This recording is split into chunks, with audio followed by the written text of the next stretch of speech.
and still stuck with one adjustment. So then you don't really have the ability to do too much adjustment with them, with the exception that, see this Velcro here, you can slide that forward or back depending on how much padding you would need to wrap around them. So you have that adjustment there.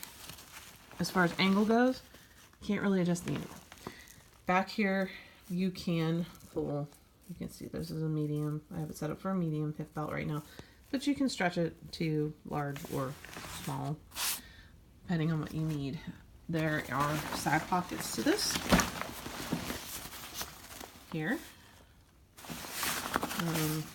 Yeah, there's hand sanitizer. He has a couple different kinds in here. Been trying to use scentless ones, but honestly, I don't think it really matters. I've been cautioned against the lemon stuff. Another mesh pocket. Again, we put water bottles back here. There is a little zip pocket on the one side that you can put some stuff in, and kind of lines up against the back of the pack in there. And there's that. And on the front of the pack, this has a similar adjustment, but they did take out that, remember I showed you the extra panel that they had on the Shasta. Well, they've taken that out because they got smart. We don't really need that. I do line there's this trash compactor bag because the built-in rain fly, which tucks up right underneath here. See it? This is attached to the pack. See, rain cover. Is a pain in the butt to get to and or put on, so I tend not to use it.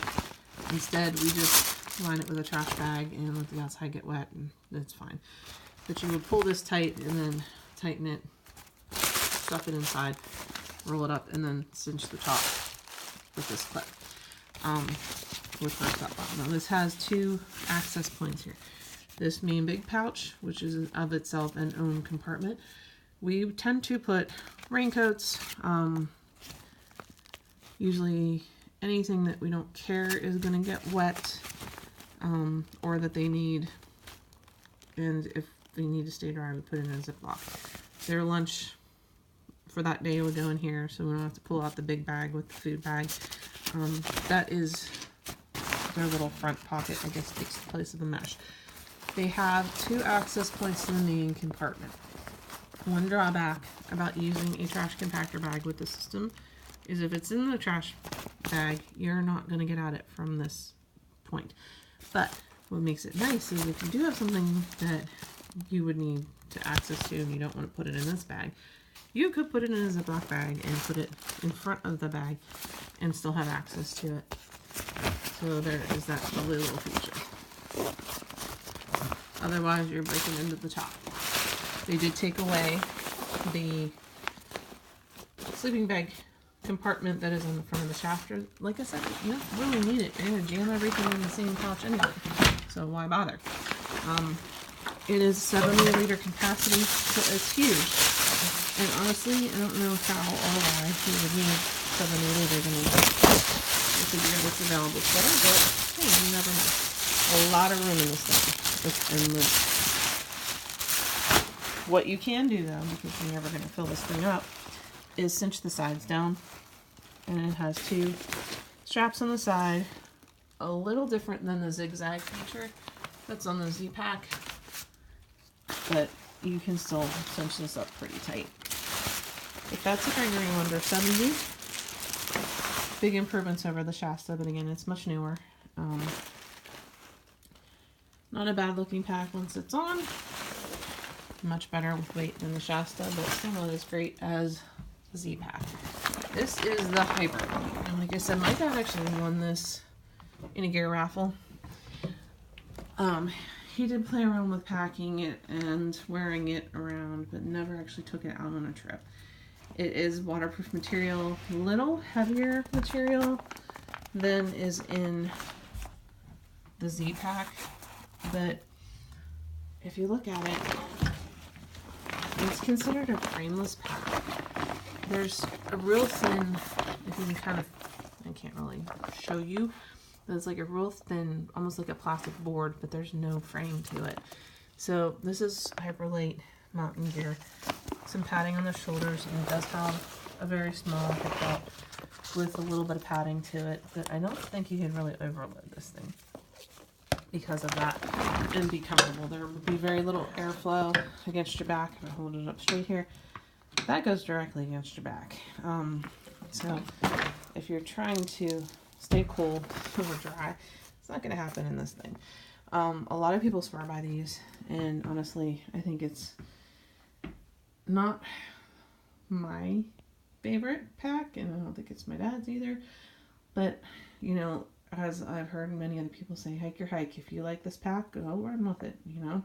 You got to do what you got to do to make your system work. So, believe me, I'm just showing you what's out there. You can pick what works for you. It does have a rather nice, huge mesh packet on the front here that is divided into 3 sections, which is nice. You have the 2 side sections, and then the middle section here. You know, you can put some water bottles in there. What's nice here, they also have the cinch on the side here that you could tighten that up. Something that Z-Packs does not have on their side pouches.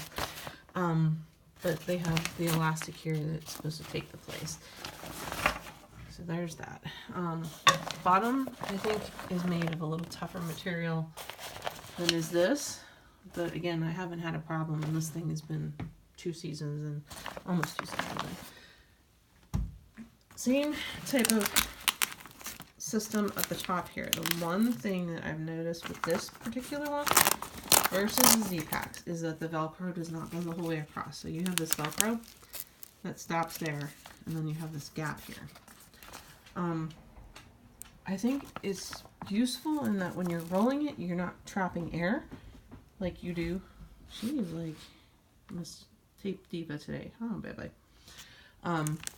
When you're rolling it, I think that would allow air to escape versus when you're trying to roll the Z-Packs out.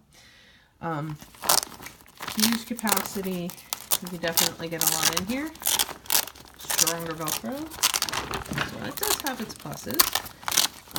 But again, some of this stronger stuff also means that you're not, you know, weight's going to be a little different. If you look down here, and this is something I can go back and show you in the other packs as well. It has a space for water bladder. It's a little mesh packet here with the Velcro that you could loop around for the hooks for the water. Now, word of caution if you're using water bladders, and then you just feed it on the top here, gap, and then run the hose down. There's a hand belt, and it's made in the USA. This is a medium. I'm guessing your capacity would definitely vary based on size, but they have a whistle on the chest clamp, so you wouldn't have to carry a whistle, but you would have to unclip it to try to get it to your mouth. We do carry whistles with us, but not there. Usually it's in the hip pack. That's the Hyperlite. So I can go back and show you what we do for if you would want to use a water bladder. Shasta, it's not happening. They didn't exist when that pack was made. The Z-Pack. If you were going to use a water bladder in here, I'd strongly suggest doing things a little different because you would need to line it with something. If your water bladder leaks, everything in here is getting wet. But it is compatible. It does have a hook for it right here. So you can hook the water bladder here, and then you run your hose out through there. It would come out here in the back, and then you run it down to your shoulder and clip it with whatever clip is compatible with it. So you can do it. But if you're going to do that, I would strongly suggest getting some type of bag liner to put between your water bladder and the things that you want to keep dry. If you're going to say, oh, I've never had a problem where my water bladder has leaked, I'd like you to talk to my son Jonah about that, because we had one that did, and wound up having to take the water bladder out of his pack, and thank goodness we did have a trash bag liner between the bag and that, because just the back of his pack got wet. So what we do for his because he's the only one that still insists on it. I purchased a stronger water bladder. We now use the Platypus 3 liter. And his, you know about that Shasta, or no, sorry, this is the Wonder 70, not the Shasta. It has, so it's compatible with a couple different kinds. So you actually have these clips here that will clip to, I don't know what brand, but the ones that we use or have used have just like that little hook on the top. So you would hook it here and it will go in this patch here. At that point, you're going to run the hose out the side of the bag. So this will go out here and come out on the side of the bag. And then you can run it to the shoulder strap. Works great. But like I said, word of caution, I would always have a backup. Carry some type of water bottle. And put some type of liner in there between the bag and what you want kept dry. What ended up happening with his is this back part here got wet.